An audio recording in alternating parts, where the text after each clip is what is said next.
मावळच्या राजकारणामध्ये नवरोबांची लुडबुड, महिला प्रतिनिधींच्या अधिकारांवरती प्रश्नचिन्ह.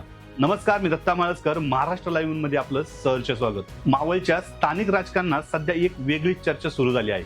महिलांना राजकारणात संधी मिळावी, त्यांनी नेतृत्व करावे, निर्णय घ्यावे आणि आपल्या भागाचा विकास करावा या उद्देशाने जनता महिला प्रतिनिधींना निवडून देते.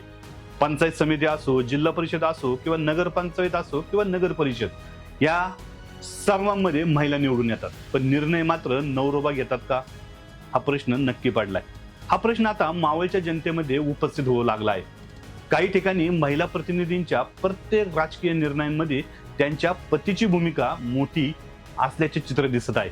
एखादं निवेदन स्वीकारायचं असो किंवा अधिकाऱ्यांची चर्चा करायची असो किंवा एखाद्या स्थानिक प्रश्नावरती भूमिका घ्यायची असो, महिला प्रतिनिधींच्या शेजारी नवरोबा हमखास दिसतात. आता प्रश्न असा आहे की जनतेने निवडून दिलं कुणाला, महिला प्रतिनिधीला की नवरोबाला? मग निर्णय घेण्याचा अधिकारही तिचाच असायला नको का? महिला सक्षम नाहीत म्हणून त्यांना निवडून दिलं का? नाही, जनतेने त्यांच्यावर विश्वास ठेवला म्हणून त्यांना मतदान केलं. मग निवडून आल्यानंतर प्रत्येक निर्णयाच्या वेळी पतीची परवानगी किंवा मार्गदर्शक का आवश्यक ठरतं? महिला प्रतिनिधी फक्त नावापुरती आणि कारभार मात्र नवरोबाचा, असं चित्र निर्माण होत असेल तर ही लोकशाहीसाठी चिंतेची बाब नाही का? निवेदन स्वीकारताना प्रतिनिधीच्या बाजूला पती उभे असतील, बैठकीत निर्णय घेताना त्यांचा हस्तक्षेप असेल आणि स्थानिक प्रश्नावर भूमिका घेतानाही त्यांची छाप दिसत असेल, तर मग प्रतिनिधी नेमके कोण आणि जनतेने निवडून दिलेल्या प्रतिनिधीचा अधिकार नेमका कुठे आहे? हा प्रश्न प्रत्येकाला पडलाय. महिलांना राजकारणात आरक्षण मिळालं, संधी मिळाली, नेतृत्व करण्याचा मार्गही खुला झाला, पण त्या खुर्चीमागे दुसराच कोणी निर्णय घेत असेल तर महिलांच्या राजकीय सक्षमीकरणाचा खरा उद्देश साध्य होतोय का? महिला प्रतिनिधी सक्षम आहेत, निर्णय घेण्याची क्षमता त्यांच्यात आहे, जनतेसमोर उभं राहण्याची ताकदही त्यांच्यात आहे. मग त्यांच्या पाठीमागे सतत नवरोबाची गरज का?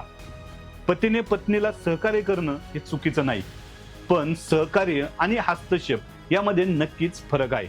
घरातील सहकार्य राजकारणातील निर्णयावर वर्चस्व गाजू लागलं तर प्रश्न निर्माण होणारच. मावळमध्ये आता जनतेला फक्त रस्ते, पाणी, गटर आणि विकास कामांचा हिशोब नको आहे. जनतेने निवडून दिलेल्या प्रतिनिधीचा कारभार नेमका कोण चालवतोय याचाही हिशोब हवा आहे. कारण निवडणूक लढवली महिलांनी, मतं मिळवली महिलांनी, पदावर बसली महिला, आणि मग निर्णय घेणार कोण? महिला प्रतिनिधी की नवरोबा सरकार? आता हा प्रश्न मावळच्या जनतेनेच विचारायची वेळ आली आहे. तुमच्या भागातही महिला प्रतिनिधींच्या कामांमध्ये त्यांच्या पत्नीचा हस्तक्षेप दिसतोय का? आणि जर दिसत असेल तर आपण निवडून दिलेली महिला खरंच निर्णय घेते का, की तिच्या खुर्चीवर निर्णय मात्र नवरोबा घेतोय? याचं उत्तर मावळची जनता देणारच आहे. तुम्हालाही याबद्दल काय वाटतंय नक्की कमेंट बॉक्समध्ये सांगा आणि आपल्या महाराष्ट्र लाईव्ह चॅनलला सबस्क्राईब करायला विसरू नका.